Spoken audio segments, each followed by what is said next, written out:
spirituelle. D'abord, la base de notre message, Malachie 4.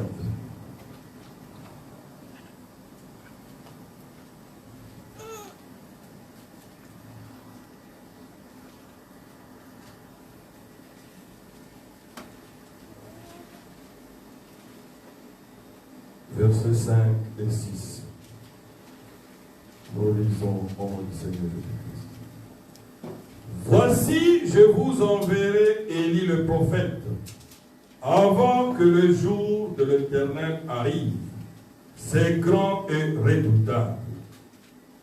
Il ramènera le cœur de père à leurs enfants, et le cœur des enfants à leurs pères, de peur que je vienne frapper le pays d'interdit. Amen. Amen. Amen. Prenons encore Hébreux 11.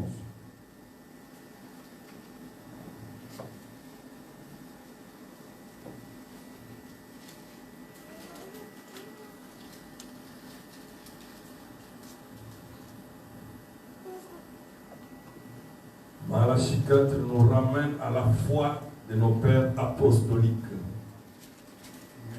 Prenons maintenant Hébreux 11, à partir du verset 1er. Or, la foi est une ferme assurance des choses qu'on espère, une démonstration de celles qu'on ne voit pas.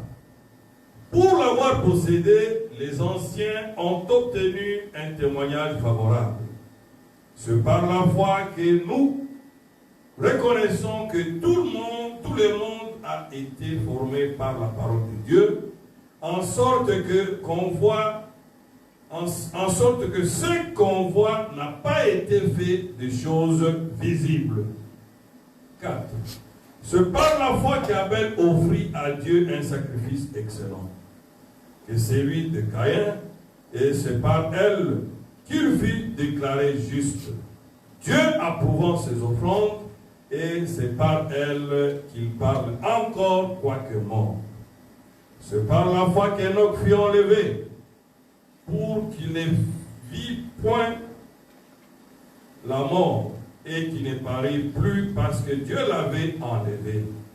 Car avant son enlèvement, il avait reçu le témoignage qu'il était agréable à Dieu. Or, sans la foi, il est impossible de lui être agréable.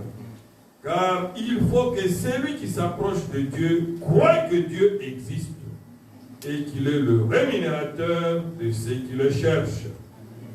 C'est par la foi que Noé, divinement averti des choses qu'on ne voyait pas encore, saisi d'une crainte respectueuse, construisit une arche pour sauver sa famille.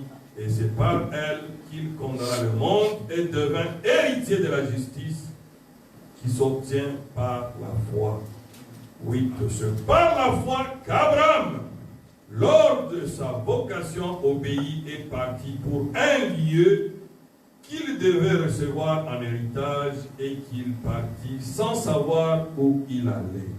Amen. Amen. Prions le Seigneur.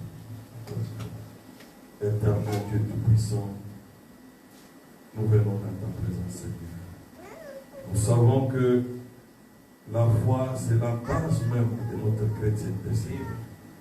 Aide-nous, Papa, à comprendre réellement et à saisir ta pensée pour nous dans cet âge, Seigneur.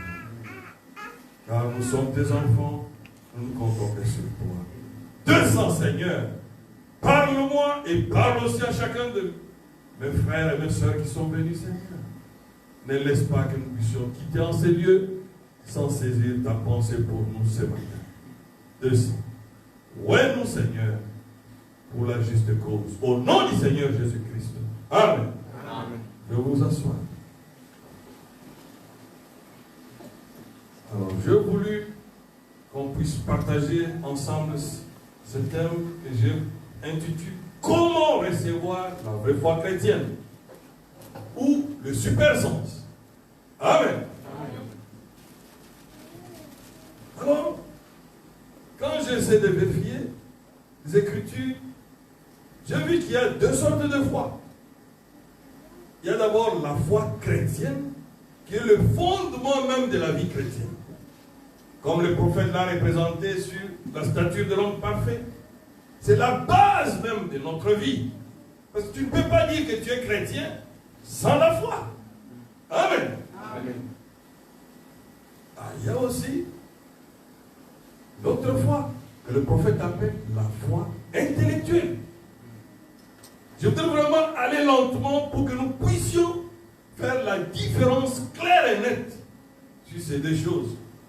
Parce que deux fois nous pouvons penser qu'on marche déjà avec Dieu. Mais peut-être pas. Parce que la foi naturelle ou intellectuelle, c'est celle qui agit ou réside au niveau de l'esprit de chaque homme.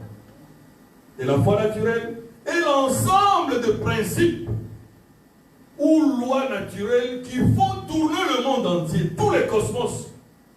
Les principes que Dieu lui-même a établis depuis la création. Amen. Ceci fait que la lune reste à sa place. Les étoiles restent à leur place. Les astres, la terre, afin que tout marche en harmonie. Par exemple, c'est par la foi naturelle que nous nous sommes levés ce matin. Amen. Personne ne s'est posé la question la nuit si demain je vais me lever. Non. C'est automatique dans chacun de nous. On savait que demain matin, on va se lever et on va aller à l'église. Amen. Amen. Et c'est par la même foi là naturelle que nous allons à l'école et nous allons aussi au travail. Et c'est par la même foi naturelle, c'est dans le même groupe qu'il y a aussi la foi scientifique. La foi scientifique qui a fait que tous les corps de métier que nous voyons ici existent. Par exemple, quand les ingénieurs ont inventé l'avion ou la voiture que nous utilisons, ils n'ont pas été besoin de devenir chrétiens. Amen. Amen. Ils ont seulement exploité la loi que Dieu déjà avait placée dans la nature, qu'on appelle la loi de la poussée. Que quand on pousse à une certaine puissance, la voiture va bouger. Amen. Amen. Et quand on pousse à un certain niveau, l'avion est capable de décoller. La médecine, par exemple. Ah, on n'a pas besoin. Tous les médecins ne sont pas des chrétiens. Amen. Amen. C'est quoi? C'est la foi intellectuelle ou la foi scientifique. Pour devenir un bon médecin, tu dois maîtriser l'anatomie. Amen. Amen. Parce que c'est quand tu maîtrises bien l'anatomie que tu sais voir quel est l'organe qui est malade dans l'homme et qu'est-ce qu'il faut pour l'aider. Même la maison ici, pour la construire, il faut respecter certaines règles. Amen. Amen. Les règles que Dieu a déjà préétablies dans la nature. Par exemple, quoi? La résistance des matériaux et l'étude du terrain. Ça, c'est pour les constructeurs. Même l'électricité. Parce que ceux qui ont découvert l'électricité, ils ont dit qu'ils n'ont pas créé l'électricité. Ils ont seulement découvert l'électricité parce que déjà, Dieu avait déjà pourvu de l'électricité dans le système du monde. Amen. Amen. Et ont seulement réussi à séparer le pôle positif et le pôle négatif.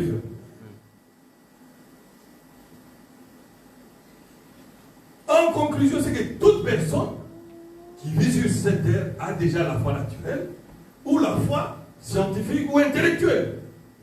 Amen. Nous entendons, n'est-ce pas? Amen. Exactement. Chacun de nous a cette foi-là. Mais pour les chrétiens, on doit être au-dessus de cela. Amen. Nous devons avoir quelque chose de plus qui doit nous mettre en communion avec notre Dieu. C'est ce que nous appelons la foi chrétienne. Un jour, un jeune homme m'a posé la question. Dans les messages, nous voyons que Dieu est en train de guérir. On voit chez les églises de réveil ou évangéliques, Dieu aussi est en train de guérir. on va voir encore, il y a des magiciens qui sont en train de donner la guérison aux gens. Où est le vrai Dieu? Moi je dis non, ce n'est pas un problème en fait. Parce que la guérison est dans le sphère de roi de Dieu. Amen. Amen. Parce que la Bible dit celui qui croira. C'est dans cette dimension-là que tout le monde exploite pour avoir ce résultat. Le prophète dit que même les joints du temps de la fin, ils sont faux dans leur cœur, mais ils ont des miracles, de vrais miracles, s'il vous plaît. Qu'est-ce qui s'est fait? Parce que la personne qui l'approche croit approcher Dieu. Alors, la guérison, ce n'est pas une évidence que tu es devenu chrétien. Même si tu as eu ton miracle, tu es guéri, parce qu'on a prié pour toi, ça ne fait pas de vous un chrétien, monsieur. Non. C'est juste un signe que Dieu a exaucé ta foi. Amen. Amen. Mais pour devenir chrétien, tu dois donner ton cœur à Dieu. Tu dois l'ouvrir pour qu'il puisse lui entrer en toi. Parce que ici, quand les soins des temps de la fin opèrent les miracles dans leur réunion, parce que le Saint-Esprit agit au niveau de leur esprit. C'est la même chose que les charlatans aussi.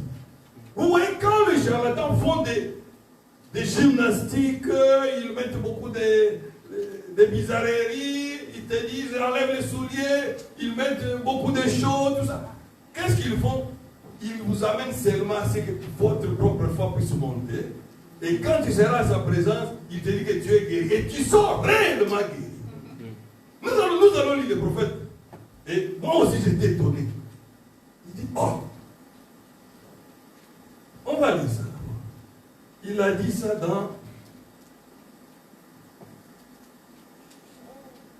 1 sur 1 million. Prêché à Los Angeles le 24 avril 1965. Paragraphe 80. Ici il dit, donc la guérison est à la portée de chaque personne. Souvenez-vous-en, la guérison est en vous. Amen. Amen. Amen. C'est toi seulement qui dois saisir cela. Qui dois réveiller cela. C'est que Dieu a mis ça dans chacun. Et il donne l'exemple ici, par exemple, le pommier. Quand tu plantes les pommiers ou les pêchiers, tu n'as pas d'effort à faire.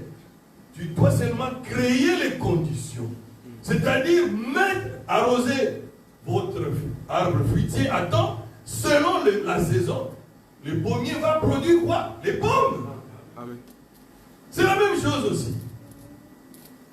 Alors là où maintenant, la citation qui m'a aidé à comprendre pour que nous puissions monter un peu plus haut avec Dieu, c'est celle-ci. C'est dans Questions et réponses du 23 août 1964. Prêché à Jefferson. Paragraphe 44. Il dit, je me suis dit, oh là là, je lui ai réécrit en lui disant, cher monsieur, j'ai dit, il me paraît étrange que le doyen d'un collège luthérien base sa théologie sur une expérience plutôt que sur la parole de Dieu. Voyez, la parole de Dieu dit, Satan ne peut pas chasser Satan. C'est réglé. Jésus l'a dit, si Satan, 3 points de suspension. J'ai dit alors, vous pouvez vous demander comment il se fait que les gens sont guéris à travers ça, à travers cette sorcière. C'est parce que les gens, eux, ils pensent qu'ils s'approchent de Dieu à travers cette sorcière. Amen. Amen. Vous comprenez? La personne qui est malade, quand elle vient là, elle pense qu'elle va rencontrer Dieu. Ah, ça c'est le prophète, hein? Vous pouvez vérifier cela. La guérison est basée sur la foi et non sur le fait que vous soyez droit, mais que vous soyez bon et que vous gardiez le commandement ou quoi encore. Elle est basée strictement sur la foi. Tout est possible à ceux qui croient. Voyez, ce n'est pas basé sur le fait que vous soyez bon, Il dit maintenant, j'ai vu des prostituées venir sur l'estrade et être guéries instantanément. Et une sainte femme traversait l'estrade et ne pas recevoir sa guérison. Amen. Amen. Bien sûr, c'est basé sur la foi. Si tu peux croire et non sur ta droiture. Amen. Amen. Amen. Alors, il ne faut plus être troublé quand on vous dit que chez nous aussi, Dieu guérit. Ce n'est pas un problème. Mais est-ce que vous avez la vie qui doit maintenir cette guérison? Amen. Amen. C'est pour cela après, où j'étais guéri, 2 jours après, la maladie est revenue. Parce que quand tu rentres dans les péchés, les démons reviennent. C'est ça, non? Amen. Parce que quand le démon est chassé, le Seigneur a dit que il faut que quelqu'un d'autre remplace. Celui qui doit remplacer, c'est qui? C'est le baptême du Saint-Esprit pour veiller dans la maison. Amen. Et quand maintenant les démons qui sont sortis vont faire quoi? Vont manquer l'endroit où ils devraient être. Ils vont faire quoi? Ils vont tourner.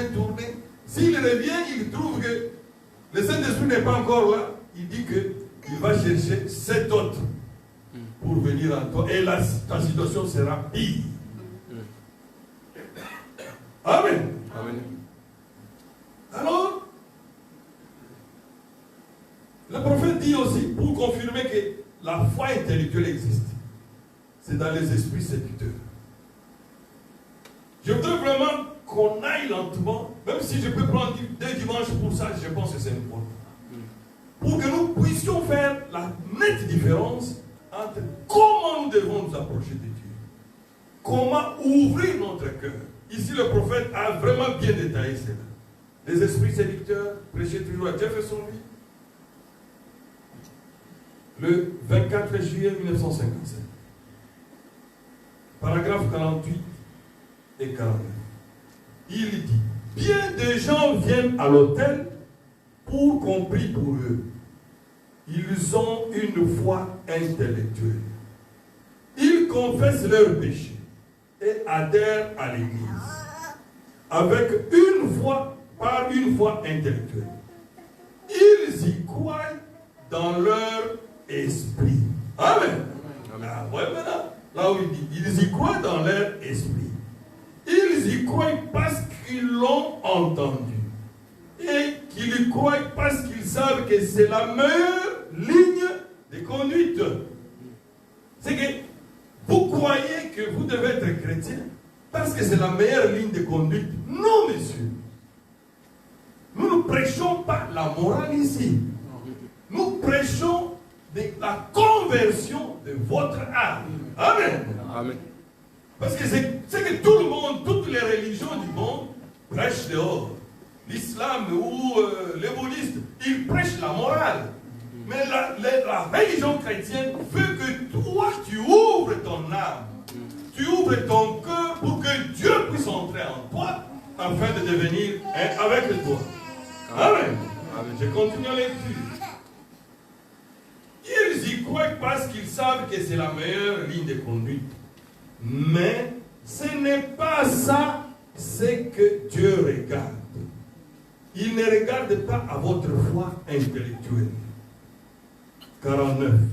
Il regarde le cœur ou à l'intérieur. Dieu trompe des suspensions. Quand cela vient du cœur, alors tout est possible. Amen. Amen. Votre confession correspond à votre vie et votre vie parle aussi fort que votre confession. Amen. Vous voyez, au début on a parlé, l'autre s'est limité au niveau de l'esprit. C'est pour cela que beaucoup de gens se limitent au niveau de l'esprit. Après tu dis, depuis que j'ai cru, ma vie ne change pas. La même vieille colère, il y a 20 ans, est toujours avec toi. C'est que tu as fait un pas, mais tu n'as pas beaucoup avancé. Tu t'es arrêté au niveau de l'esprit, comme ces gens ici, qui ont pensé que c'est la meilleure chose de faire dans la vie.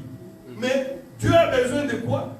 Que tu puisses ouvrir ton cœur. Amen. Amen. Parce que le diable, lui, travaille dans la tête de l'homme. Mais Dieu travaille avec le cœur de l'homme. Amen. Amen. Amen. Ça, c'est juste quelque chose que j'ai voulu introduire pour qu'on puisse comprendre quelle est la différence entre la vraie foi chrétienne et la foi intellectuelle. Et nous ne venons pas aussi à l'église parce qu'on a peur de l'enfer. Non, messieurs. Non. Parce que Job dit, la chose que je crains, c'est ce qui m'arrive. Amen. Nous ne pouvons pas venir ici parce qu'on a peur ou nous voulons échapper à l'enfer. Non.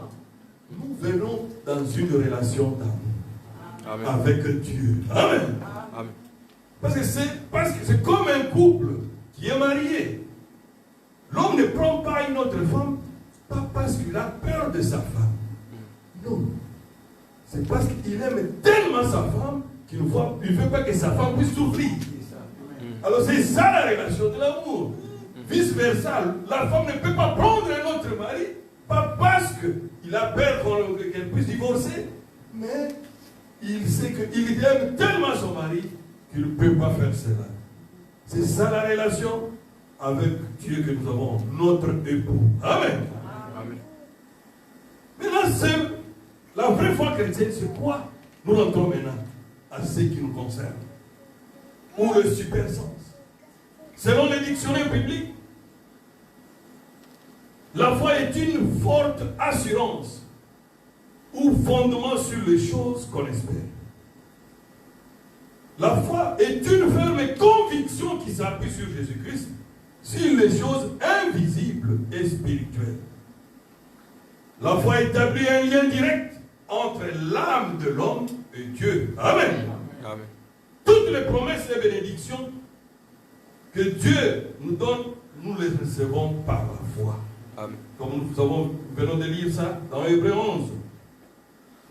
Et c'est là par le Saint-Esprit. Car sans la foi, il est impossible d'être agréable à Dieu. C'est par la foi même que nous avons lu que Noé a été quoi? Divinement averti. Ah! Quelle situation Noé avait vécu? 120 ans. Quelle moquerie! Pendant 120 ans. Même dans sa propre famille, a déjà commencé à poser la question. Est-ce que papa, c'est vrai, Dieu t'avait dit qu'il va pleuvoir? Il lui a dit oui, les enfants. Je vous assure, je ne rêvais pas. Dieu lui-même m'a dit que nous devons faire cette arche. Amen. Amen. Et quand il a terminé l'arche, Dieu lui a dit, ne t'occupe pas de la porte. Oh, c'est merveilleux, n'est-ce pas? Amen. Vous savez pourquoi? Parce que Dieu ne voulait pas que Noé ait des problèmes. Parce que la porte est restée ouverte 7 jours. Dieu lui a dit, entre, c'est tout. Le problème de la porte, c'est moi-même qui va s'en occuper. Pourquoi? Parce que c'est lui qui ferme. C'est lui qui est capable d'ouvrir. Amen. Alors, qu'est-ce que Noé a fait? Ah, il est entré. À un moment donné, la pluie a commencé. Tous ceux qui se moquaient d'eux ont compris que Noé avait raison.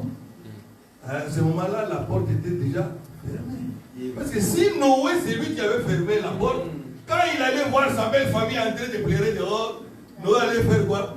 Il avait ouvert, il allait ouvrir. C'est pour cela que Dieu avait dit non, ça c'est pas ton problème. Sois là seulement. La porte est là, c'est moi qui s'en occupe. Amen. Amen. Même aujourd'hui, pour rentrer au ciel, heureusement, c'est lui-même qui a les clés. Amen. Si ça dépendait d'un homme, oh, beaucoup de gens iraient déjà à l'enfer. Dieu me veille, n'est-ce pas? Amen. Parce qu'il tient toutes choses sous son contrôle. Amen. Dans ce monde où tout est privatisé maintenant, heureusement, Dieu a gardé le monopole sur le soleil, sur le vent, sur les océans. Sinon, les pauvres, comment on allait avoir le soleil? Ce serait difficile. Où tout est calculé maintenant. Oh, que Dieu soit béni. Est-ce que nous pouvons acclamer le Seigneur pour un tel amour, pour nous qui étions même pas aimables?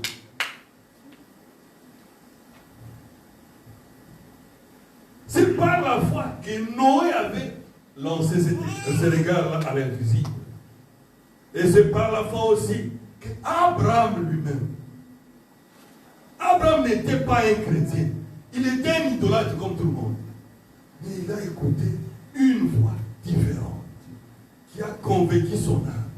Il a dit, Abraham, tu dois quitter tes parents, tu dois quitter ta famille. Ah, je veux te montrer là où tu vas. Et Abraham n'avait pas les GPS. Son GPS c'était Dieu. Il regardait toujours. Dieu lui dit, tu n'es pas encore arrivé. Continue à marcher. Continue à marcher. Quelle confiance totale. Il ne savait même pas là où il allait. Mais il a obéi.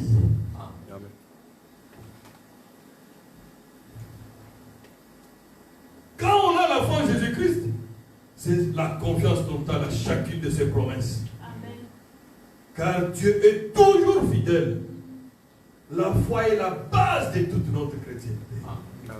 Quoi? Une foi sincère en Dieu ne peut pas venir comment? Sans repentance, monsieur. Amen. Amen. Ah ouais, maintenant là-haut, la différence commence à entrer. Parce que tu veux devenir un vrai chrétien, il faut passer par la repentance. Ou la confession. La confession, c'est quoi? C'est dire la même chose qu'on a fait, qui n'était pas bon. On ne te demande pas de venir nous raconter votre péché. Non. Toi-même dans la chambre, agenouille-toi. Quand tu sens que la chose que tu fais ne t'enchante pas, tu sais toi-même que quand tu poses l'acte et il y a une condamnation en toi, tu dois chercher à arranger avec Dieu. Amen. Alors accuse cette situation-là au pied de Jésus. Le jour que tu vas accuser cela, que tu vas dénoncer ces péchés-là, le même jour, ce péché-là va perdre sa force sur toi. Amen. Amen.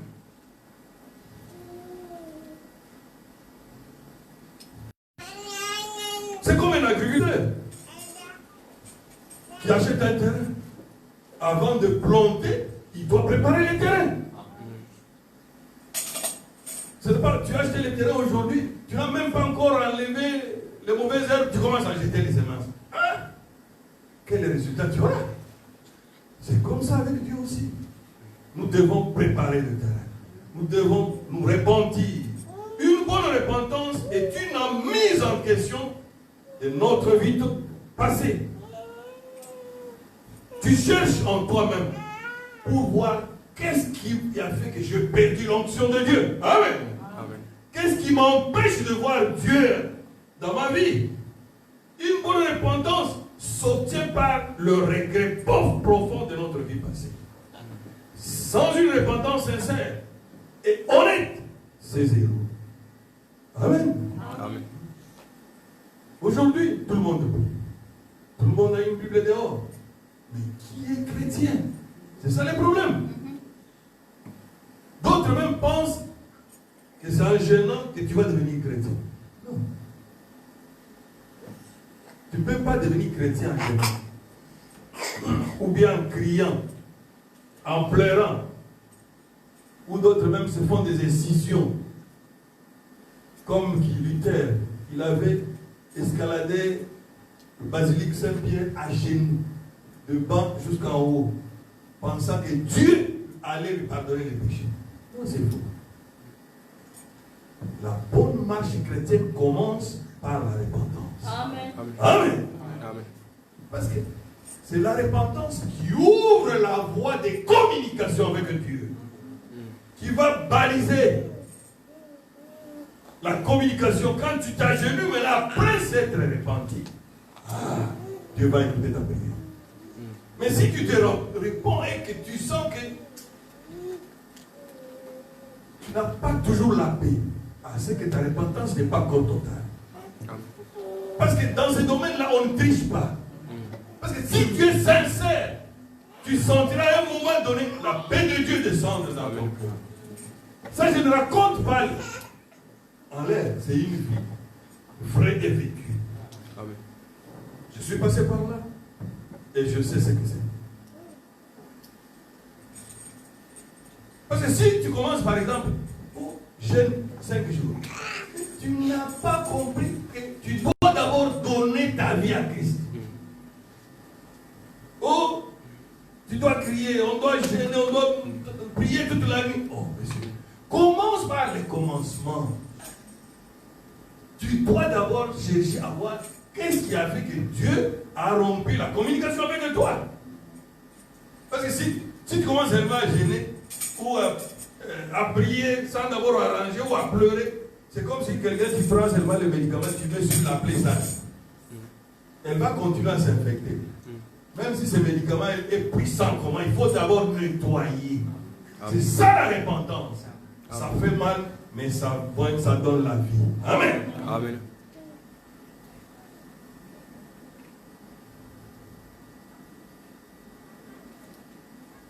Ce n'est pas une imagination, mais c'est une vraie vie. C'est comme le fils prodigue. Ah, je vais vraiment qu'on dise ça. Luc 15. C'était un homme qui était très jeune, qui avait encore besoin de la vie. Ça, c'est l'exemple d'une véritable repentance. Luc chapitre 15, à partir du verset 15 aussi.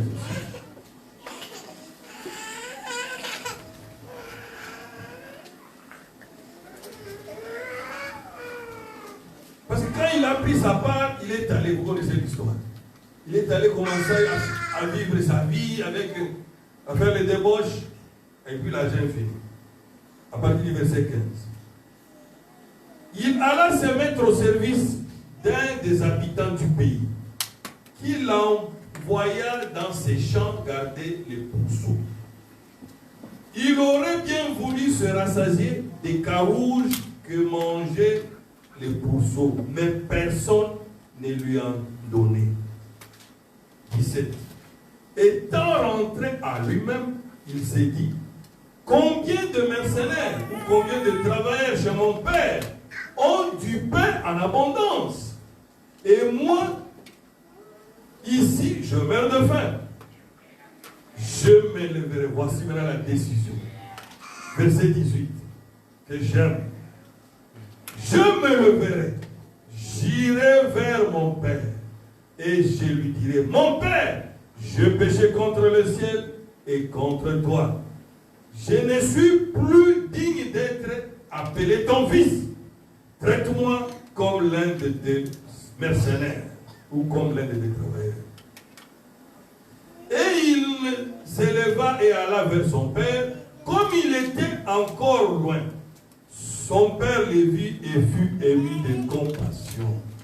Il courut, se jetait à son cou et le baisa. Le fils dit, voilà, il a repris la même chose. 21. Mon père, je péchais contre le ciel et contre toi. Je ne suis plus digne d'être appelé ton fils. Amen. Amen. Est-ce que le père l'avait rejeté? Parce qu'il était tellement sincère que Dieu a vu qu'il représentait son père. Il a accueilli à son père. Amen. Amen. Si tu n'as pas encore senti quand tu te réponds, la paix de Dieu descende dans ton cœur, prie encore Dieu pour qu'il t'aide à te rappeler. Est-ce qu'il y a quelque chose que j'ai oublié pour arranger, Seigneur? J'ai vraiment besoin d'avoir une expérience avec toi. Parce que tu ne peux pas devenir chrétien sans une expérience avec Jésus. Non! Tu dois devenir un avec Dieu. Et Dieu peut te rappeler. Ah, tu avais un problème avec quelqu'un d'autre. Et promis à Dieu, Seigneur, pardonne. Quand je le verrai, je vais arranger avec lui. Et sois sincère. Les jours aussi que tu le verras, tu arranges. Et dès que tu fais tout ça, là où la barrière du péché maintenant tombe. Et là, le Seigneur est prêt à écouter nos doléances. Seule la repentance sincère produit quoi? La nouvelle naissance. Amen. Le problème est que nous voulons présenter déjà nos problèmes ou nos doléances avant de rétablir la connexion avec le Seigneur Jésus-Christ. Oh, Alors, souvent, c'est quoi? C'est notre propre péché qui nous bloque ou qui bloque notre marche chrétienne. 2 Corinthiens 7. On dit encore.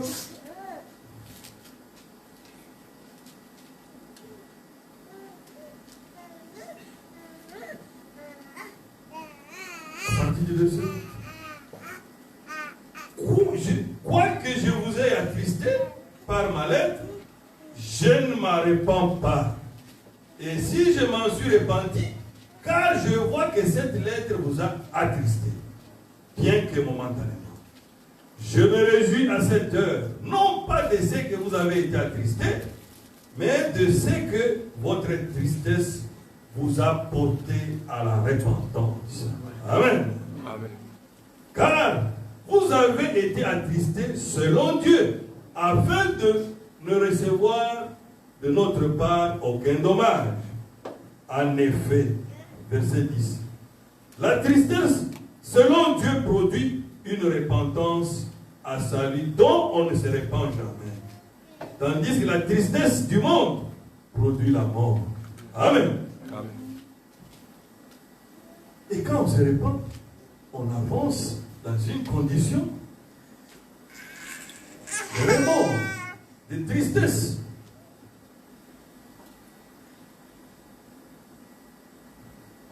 Mais la tristesse selon le monde, quand quelqu'un est plein de soucis dehors, là, il est prêt à se suicider. C'est ce que Paul dit ici. Il est prêt à se suicider parce qu'il a tellement de soucis dans son cœur. Non. Mais la tristesse, ici que Paul dit, c'est que quand il a condamné leur vie, quand il a condamné leur marche, étant un chrétien, quand la parole te condamne, tu dois chercher maintenant à avoir cette tristesse qui va te séparer avec cette mauvaise vie. Tu vas créer ce remords de regret en disant que moi, un chrétien, je ne peux pas marcher comme ceci. Amen.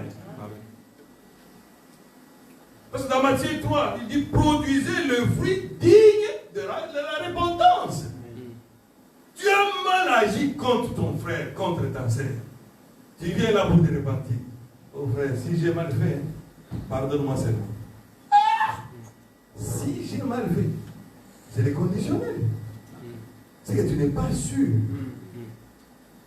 Là, le fils prodigue là n'a pas dit si j'ai mal fait. Il a dit non, papa, je ne suis même pas digne d'être appelé ton fils. Je préfère encore être même appelé qui? Un de tes mercenaires, un de tes travailleurs. Parce que ce que je fais, je péche et contre Dieu et contre même toi. Voilà la repentance sincère que Dieu écoute. Amen. Qui va faire que la partie mauvaise de la bande sera quoi? Effacée. Amen. Amen. Parce qu'il n'y a que Dieu qui a cette capacité. Moi, si tu me demandes pardon, je vais pardonner, mais je ne peux pas oublier. Mais Dieu, lui, il est le seul qui a la capacité. Quand il pardonne, il coupe la mauvaise partie de la bande de votre vie. Parce que le prophète dit que chacun de nous, quand il atteint l'âge de 9 ans, plus ou moins, le grand magnétoscope entre maintenant en marche. Commence à enregistrer chaque mouvement. Chaque acte que nous posons est enregistré dans le grand magnétoscope céleste. Vous savez cela? Oui. C'est ce qui s'était déroulé ces jours-là devant qui? Daniel Curie. Parce que quand Daniel Curie, on lui a dit que le nom n'était pas là. Ah, il a paniqué. Il a dit, je dois faire un recours. Il n'y a pas de problème. Vous pouvez faire le recours au trône blanc. Et quand il est arrivé là-bas, oh, c'était terrible. Le grand magnétoscope est entré en marche maintenant. La voix a posé la question. N'as-tu pas pris quelque chose? N'as-tu pas volé quelque chose de quelqu'un sur la terre? Et le grand magnétoscope ouvre à l'heure, à la date, et en train de faire les gestes. Daniel Curie a dit, oh, j'ai volé. N'as-tu pas parlé du mal? Heureusement pour lui, il avait un avocat. Amen. Amen. Quand la sentence devait descendre, oh, la nuit est venue maintenant. Il a dit, Seigneur, il avait pris position pour moi sur la terre. moi aussi, je prends position pour lui ici. Amen. Amen. Vous comprenez le secret de la repentance? C'est juste arranger notre vie. Être prêt à chaque instant. Parce que souvent le diable te dit, oh, tu es encore jeune. Tu as tout ton temps. Le vieux ici nous prêche toujours pour devenir chrétien, changer notre vie. Oh, ils avaient fait leur vie. Oui. Mais je vais te poser juste une simple question. Vous êtes sûr que tous qui étaient nés avec vous le même jour sont encore en vie aujourd'hui? Non, messieurs. Si Dieu te garde encore, c'est parce qu'il a encore quelque chose à faire avec toi ici. Amen. Parce que le calendrier de la vie d'un homme sur cette terre, c'est Dieu qui le tient. Le bébé part, le vieux part, le jeune aussi part. Ce qui compte, si tu es un fils de Dieu, tu dois savoir, est-ce qu'aujourd'hui, si on ouvre le grand magnétoscope devant Dieu, tu vas rougir ou pas? Amen. Amen. Parce que le salut est individuel. Beaucoup disent, je suis déjà dans les messages, c'est fini, je vais entrer au ciel. Mais on avait posé cette question au prophète. Prophète William Branham, est-ce que tous ceux qui croient votre message vont aller dans l'enlèvement? Il a dit, non messieurs. Mais parmi eux, il y a un groupe. Amen. Ce groupe-là, c'est le groupe de vrais croyants qui écoutent la parole maintenant, qui soupirent pour cette vie terrestre, qui cherchent à arranger chaque jour leur vie, à conformer leur vie à la parole de Dieu. Amen. Amen. Quand tu te poses la question, je suis à ma place, est-ce qu'il ferait la même chose? Et beaucoup disent, je suis né dans une famille chrétienne, je vais aller au ciel. Non, messieurs. La prière des papas et maman n'a qu'une bonne influence sur toi. On ne va pas appeler là-bas fils de.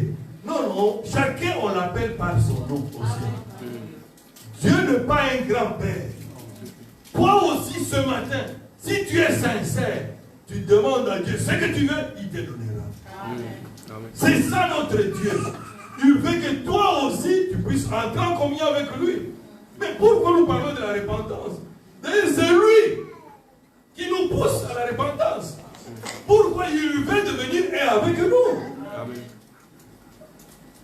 Parce que le diable dit, oh, ça c'est ta vie privée. Ça ne sert à rien de l'étaler. Est-ce qu'on a la vie privée devant Dieu?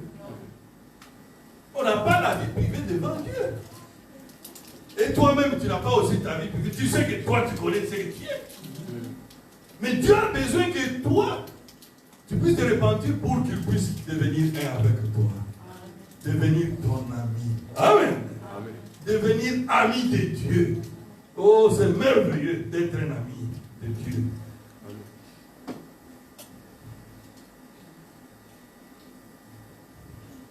Ce qui bloque la manifestation de Dieu à nous, c'est quoi? C'est le péché inconfessé. C'est que tu caches comme secret. Mais Dieu connaît ça. C'est le diable, c'est pas qui te dit que c'est un secret. Parce que Dieu connaît toutes choses. Il veut que tu dénonces cela pour qu'il te donne la force de vaincre cela. Oh, c'est merveilleux, n'est-ce pas? Amen. Aucune femme, nous sommes l'épouse du Seigneur Jésus-Christ, n'est-ce pas? Qui veut avoir de faveur à son mari, qui continue encore à lui cacher des choses que le mari même commet. Ça c'est quoi? C'est le diable qui veut seulement te dire que tu vas la faire pour rien. Mais toi tu as une vie de Dieu. Quand tu entends sa voix, ouvre seulement ton cœur et Dieu va s'occuper du reste. Amen. Dieu connaît tout ce que nous pensons être secret. Mais pour notre repentance, il a besoin que nous puissions les confesser. Amen. Les dénoncer, renier cette mauvaise vie, pour que nous puissions avoir la victoire sur ce qui nous maltraite.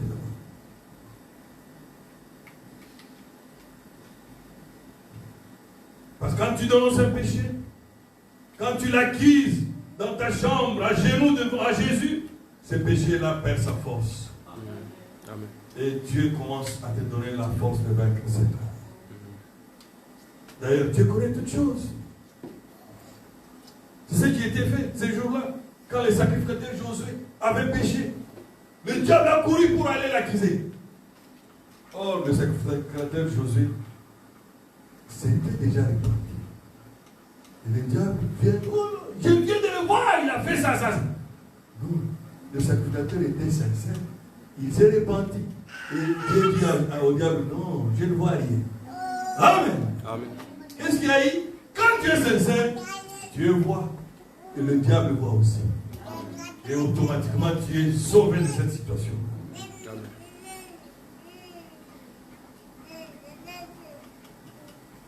La repentance sincère produit la sanctification. Car sans la sanctification, personne ne verra Dieu. La purification, c'est séparer chacun de ses faiblesses un à un. La sanctification est une étape obligatoire de chaque chrétien. C'est-à-dire, c'est une étape où le croyant juge tout. Et avant de poser n'importe quel acte, il dit, si Jésus était à ma place, qu'en ferait-il? Quand tu te poses cette question, quand tu es sincère, certainement Jésus vient à ton secours. Amen. Il va t'aider. Il dit, un chrétien ne fera pas ceci. C'est que tu seras déjà dans la peau de Jésus. Et tu vas vivre la parole de Dieu. Amen. Si Dieu peut nous aider à chaque situation difficile, à nous poser toujours cette question, ça va nous aider. Je crois que ça va nous aider à avoir une bonne croissance spirituelle qui va produire la transformation en nous d'être meilleurs. La marche chrétienne se résume par comme un exemple que le prophète a donné d'un verre. Un verre, tu sors de ta maison, tu vois ton verre dans la poubelle. Alors, oh, mais ça c'est mauvais. Quand tu le prends de la poubelle, c'est que tu justifies le verre. Sa place, ce n'est pas la poubelle. Est-ce que tu vas l'utiliser immédiatement? Non, monsieur. Tu vas d'abord le nettoyer. Ah, c'est ça la sanctification. Le nettoyage, ça peut être dur. Hein? Tu peux même bouillir l'eau chaude pour stériliser ce verre-là. Et après, quand il sera propre, il est prêt à être utilisé. Et c'est là que Dieu est capable de vous donner le baptême du Saint-Esprit. Amen.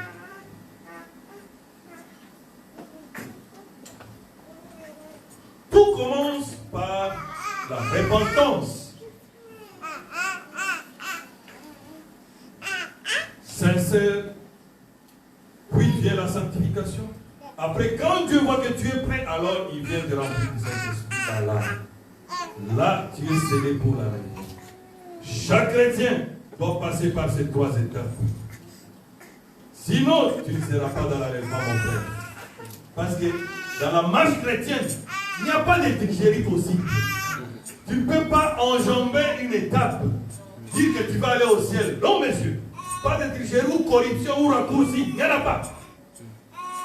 Parce que le prophète dit, pour aller au ciel, seul l'amour parfait entrera. Amen. Et l'amour parfait vient quand nous recevons le baptême du Saint-Esprit dans notre âme. Pourquoi l'âme? Oui, parce que l'âme, c'est ça, toi. Parce que c'est lui qui a le Saint-Esprit au niveau de l'esprit. C'est ce que le prophète appelle le joint du temps de la fin. Dans son cœur, il n'a pas donné son cœur. Il a seulement donné son esprit et son corps. Et son cœur, c'est plein de tout. C'est pour cela que tu verras comment un homme qui paraît puissant comme ça, un grand serviteur de Dieu. Mais quand tu regardes à sa vie, tu peux pleurer.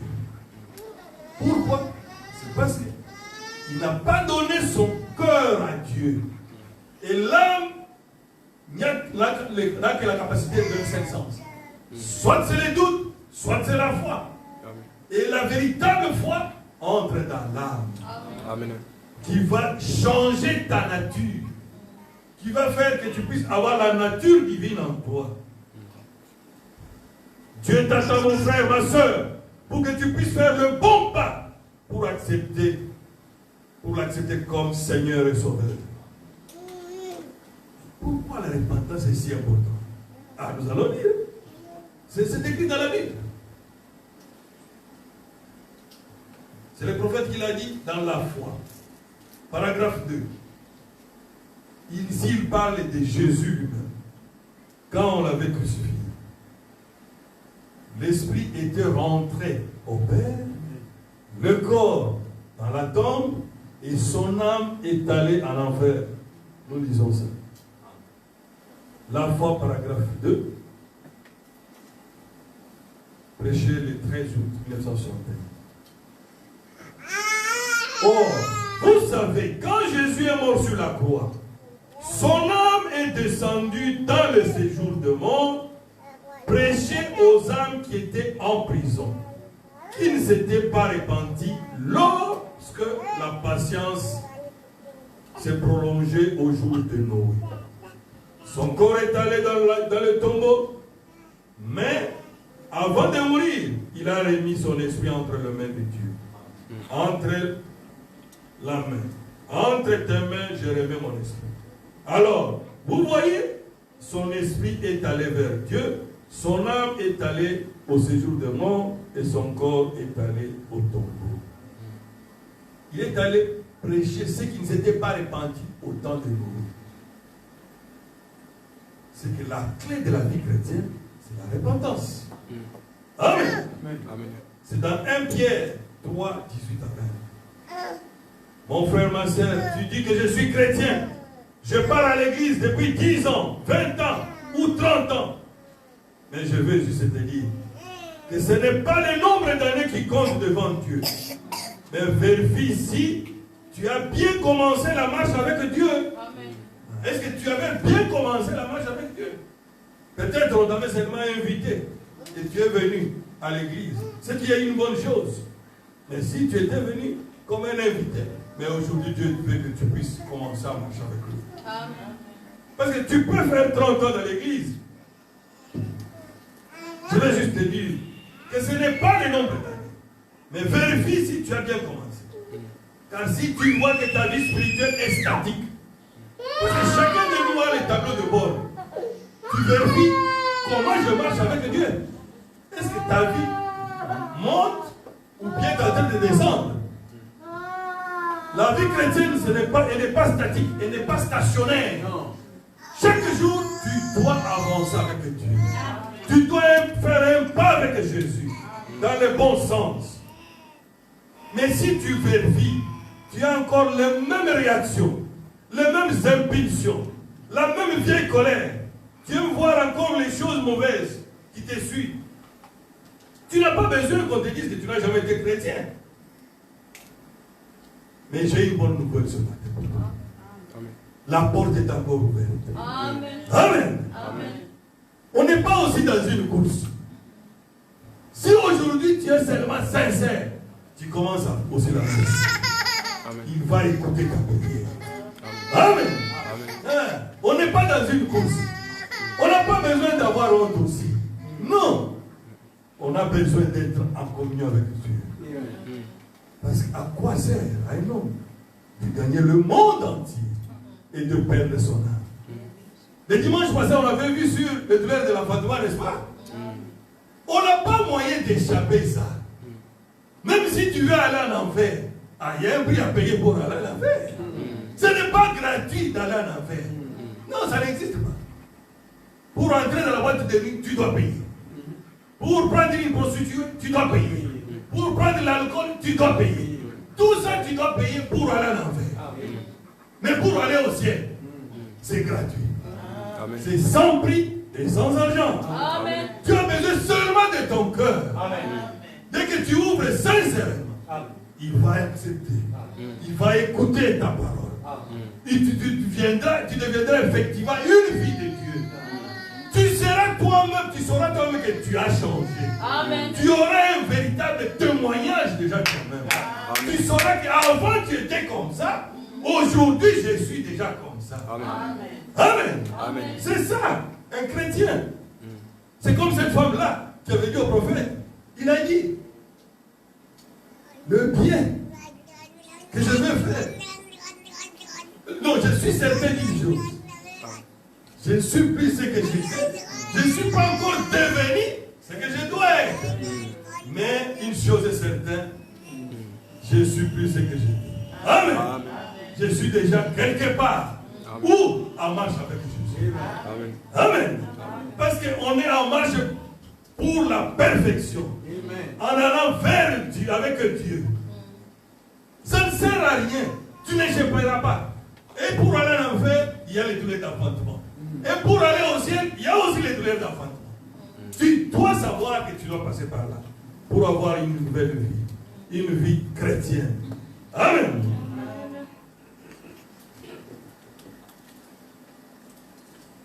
Toi-même, l'autel est là. Dans ta chambre. Sois sincère seulement. Il va écouter ta prière. Et ça va produire une véritable transformation. La vie chrétienne n'est pas statique. Chaque jour, nous devons nous améliorer. Maintenant, quand tout est en règle avec le Seigneur, cela fait que maintenant, quand tu as déjà tout arrangé, tu sais que chaque chose est à sa place. Quand tu vas maintenant t'agenouiller avec le Saint-Esprit en toi, tu ne sauras plus combien de temps tu as fait dans la prière. Ça, c'est le Saint-Esprit qui est en train de communiquer avec Dieu. Amen. Amen. Et quand on est dans cette atmosphère-là, si tu demandes n'importe quoi, Dieu va t'accorder ça. Amen. Amen. Vous savez qu'Atiraï était en train de parler de Baliverne quand le prophète est allé le voir. Non. Elle était déjà dans l'atmosphère spirituelle. Elle avait déjà le Saint-Esprit. Maintenant, quand l'occasion lui est donnée maintenant, demande ce que tu veux. Oh, c'est terrible. Même pour faire un bon choix, il faut le Saint-Esprit. Amen. Parce que si elle n'avait pas le Saint-Esprit, le prophète lui-même ne savait pas quel est le choix qu'Atiraï devait faire. Parce que le prophète lui a dit, tu veux que cette maison soit remplie de dollars, tout de suite, ça va se faire. Ta soeur pour laquelle on a déjà prié plusieurs fois, elle ne marchait pas. Tout de suite, elle va marcher. Amen. Tes parents qui sont déjà vieux, veulent devenir jeunes, ils sont... Oh, quel chèque! Un chèque en blanc qui était devant Atiraï. Un chèque ouvert. Heureusement, Atiraï avait déjà le Saint-Esprit. Devait faire le véritable choix. Le choix juste. Le choix véritable. Qui est au-dessus de l'argent. Au-dessus de millions. Au-dessus de cette vie terrestre. Amen. Il a dit, oh, mon prophète, la vie de mes deux enfants. Amen. Amen. Comme les chèques étaient en blanc, les enfants avaient blasphémé. Dieu n'a pas regardé à cela. Il avait déjà mis OK. Et ses enfants ont donné leur vie à Christ. Amen. Vous comprenez pourquoi nous devons toujours garder la même atmosphère avec Dieu. Amen. Il n'y a pas une difficulté qui pète au-dessus de Dieu. Non, mon Dieu est plus grand que ton problème, messieurs. Amen. Même à l'école, vous qui étudiez, souvent vous avez des difficultés, c'est parce que vous êtes soit avec le monde, soit avec Dieu. Un pied dedans, un pied dehors. Non. Fais confiance en Dieu. Sois chrétien à 100%. Même devant un examen que tu n'as pas bien étudié. Tu es capable de te donner la solution. Amen. Amen. Amen. Parce que la véritable, quand tu as déjà tout arrangé avec Dieu, quand tu t'agenouilles pour prier, tu ne prieras plus dans le formalisme. Non. Ce sera une vraie prière. Une communion entre l'époux avec ton Créateur, avec ton Dieu, ton époux, l'épouse et l'époux. La foi véritable en Jésus-Christ produit en nous quoi? La vie éternelle. Amen. Amen. Parce que la vie éternelle, le prophète nous a donné une définition. Il dit que c'est vivre pour les autres. Amen. C'est vivre pour les autres. Mais les autres là, c'est qui? Ah, ce ne sont pas tes amis. Hein. C'est les prochains. Les prochains, c'est comme quelqu'un que tu ne connais pas. Il peut être aussi ton ennemi. Mais pour prouver que toi, tu es devenu chrétien, ah, tu dois l'aimer.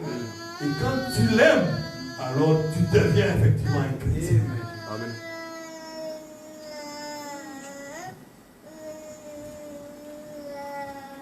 Mais souvent, nous voulons toujours nous défendre. Ah, quel chrétien! Un agneau, tu as déjà vu dans la nature un agneau qui se défend? Ça n'existe pas.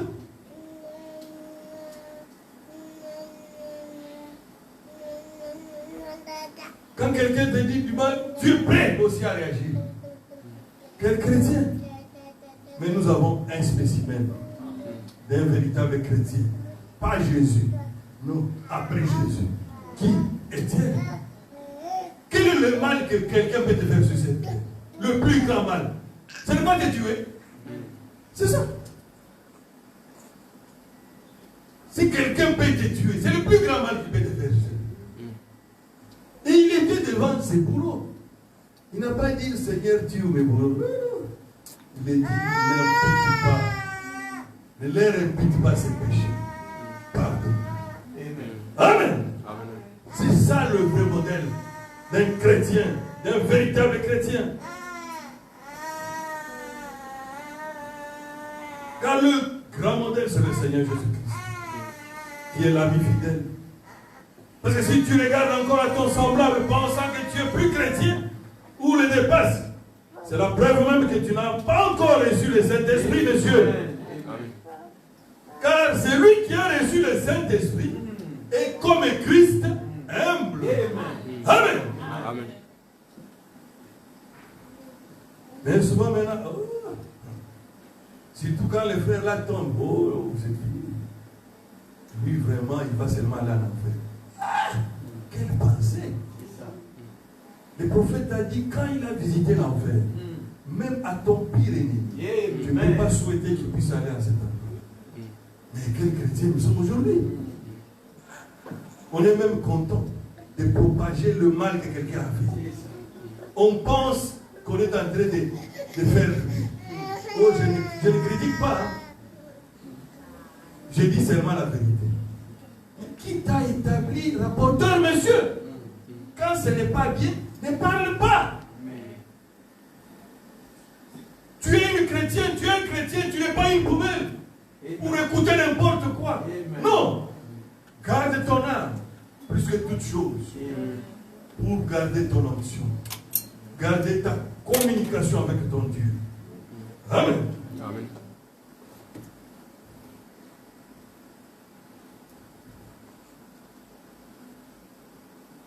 Alors le prophète dit ici, dans les esprits séducteurs, pour voir maintenant ce que nous devons être. La différence de la foi superficielle et la véritable foi qui doit venir dans ton cœur. Paragraphe 47. Par conséquent, si jamais un homme ou une femme pouvait en arriver à amener leurs pensées et leurs témoignages et leur vie à s'aligner tellement sur Dieu, il a lui-même à crier Amen. Que le canal du Saint-Esprit soit en unité parfaite avec Dieu. Qu'est-ce qui se produirait si cet homme et cette femme pouvaient jamais s'aligner là, avec la liberté dans leur cœur? Dans leur cœur. Amen. Amen. Avec la foi qui vient du plus profond de leur être. Amen. Amen. C'est quoi ça? C'est ça la véritable foi chrétienne, qui va vous aider à marcher avec Dieu. Devenir la parole faite chair.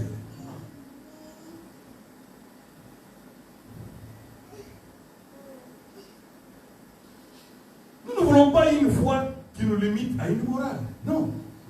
Parce que là, il y en a des ici.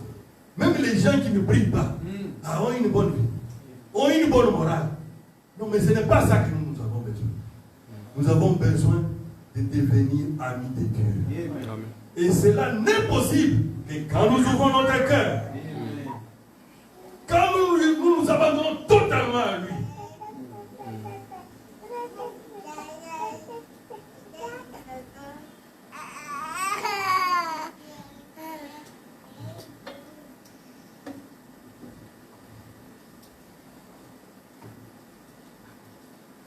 La vie chrétienne n'est pas une morale, ou un club, ou une façon de vie. mais c'est une communion en permanence avec son Créateur. Afin de devenir un avec Dieu pour produire quoi? La promesse de l'âge. Quelle est la promesse de l'âge? Les fils et les filles de Dieu manifestés. Les nombres, ce n'est pas ce qui compte pour Dieu. Dieu veut que toi, tu ouvres ton cœur. Et quand tu ouvres ton cœur sincèrement, il devient un avec toi. Et là, tu deviens véritablement un véritable chrétien. Tu deviens une source de vie. Parce que le message est venu avec un seul but, de nous mettre en contact avec notre Dieu. Amen. Le prophète Branham n'est pas Dieu. Mais il a atteint un niveau où nous tous sommes obligés d'atteindre. Devenir la parole faite chair sur cette terre. Quand tu passes sur la route, quand quelqu'un a un besoin, Dieu est capable de l'envoyer chez toi. Et tu pries pour lui, il a la solution. Amen. Et la Bible dit, la nature tout entière est en train de soupirer, cherchant à voir la manifestation des fils et des filles de Dieu. C'est que la nature nous regarde. Mais comment ils ne savent pas qu'il est temps maintenant?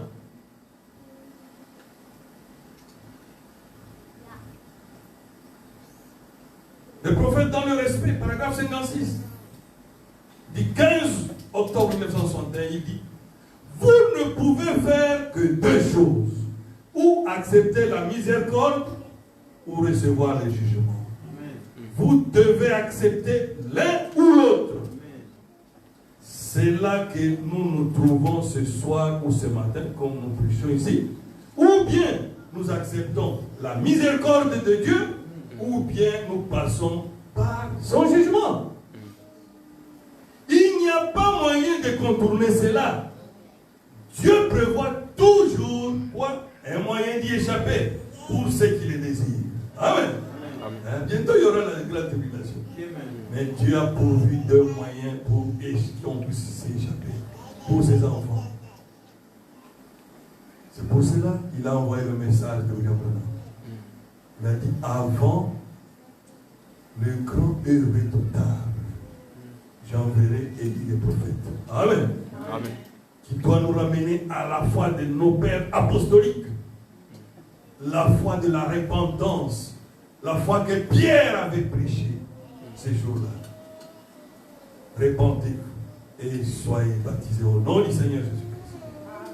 Amen. Amen. Il n'y a pas moyen de contrôler cela. Dieu prévoit un moyen d'en échapper pour ceux qui le désirent. Mais, virgule, ceux qui restent doivent passer par le jugement. Pas parce que Dieu le veut ainsi, mais parce qu'ils ont choisi eux-mêmes ce chemin-là. Parce que Dieu ne peut pas te condamner sans t'avoir averti. Il dit que ceux qui vont passer dans la grande tribulation, qui vont aller en enfer, c'est à cause de leur choix. Parce que Dieu nous a laissé le libre arbitre. La véritable foi chrétienne vient du fin fond du cœur, comme venons de lire. Et c'est là que réside l'âme. Parce que la Bible dit, l'âme qui pêche, c'est l'âme qui mourra. Mais nous ne voyons pas l'âme. Souvent, c'est le corps qui pêche. Ça veut dire quoi? C'est l'âme qui est le centre de l'homme. Amen.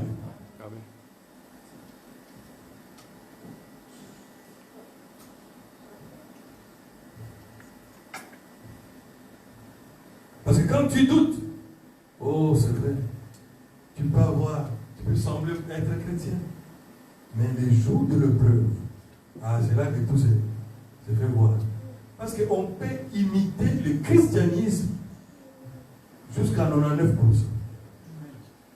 Mais l'imitation a toujours une limite. Hein? Parce que ce qui crée la différence, c'est l'épreuve. Quand on va marcher sur tes droits, bien là, alors on va voir. Parce que pendant l'épreuve, l'imitation, celui qui imite n'a pas la capacité de continuer à imiter. Là, c'est la vraie nature qui est obligée de sortir, de se montrer clairement. Alors pourquoi continuer à être hypocrite dans la maison de Dieu? Cherche plutôt à arranger ta vie avec Dieu. Tu donnes ton cœur sincèrement. Lui a dit, il a le pouvoir de nous transformer. Il veut que nous puissions faire le premier pas. Le reste, il va s'en occuper. Amen. Oh, c'est merveilleux, n'est-ce pas? Amen. Nous sommes presque à la fin.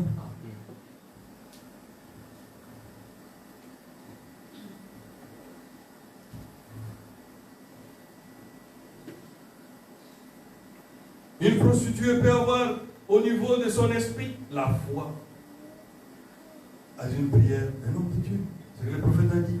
Il a vu des prostituées qui avaient les miracles sur place.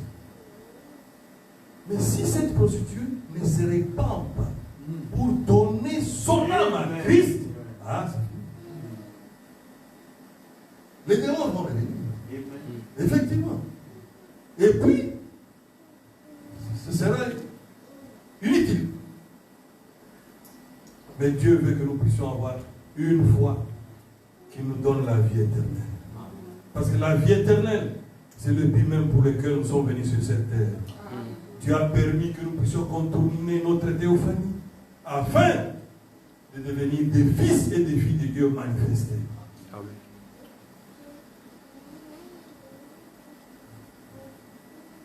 Parce que le Saint-Esprit en toi, dans ton âme, produit l'amour parfait.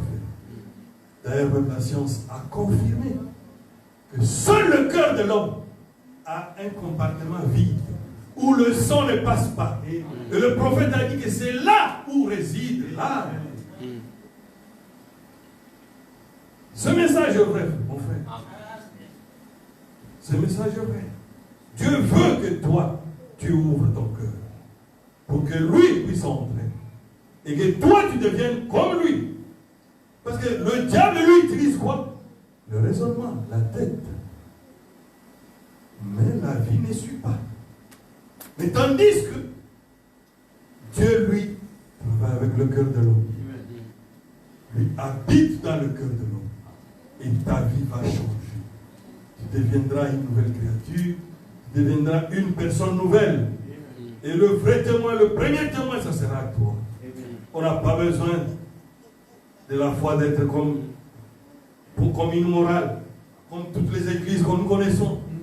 Ils veulent former les gens à avoir une bonne morale. Mais la morale a une limite. Mais la vie de Dieu, la vie de Christ, est capable. Parce que la morale, c'est difficile de te dire que tu dois aimer ton ennemi. Amen. C'est là où nous on est plus haut. Aimer ton ennemi. La personne qui te tuera à la première occasion. Mon frère, je sais que c'est difficile dans ce corps. Mais si tu atteins ce niveau-là, c'est fini. Aucun démon, aucun sorcier, aucun magicien de la famille ou de la cité peut toucher à ta vie. Impossible. Parce que qui peut toucher à la divinité? Qui peut toucher à une partie de Dieu? Parce que tu es une partie de Dieu. Amen. Amen. Que Dieu vous bénisse. Amen.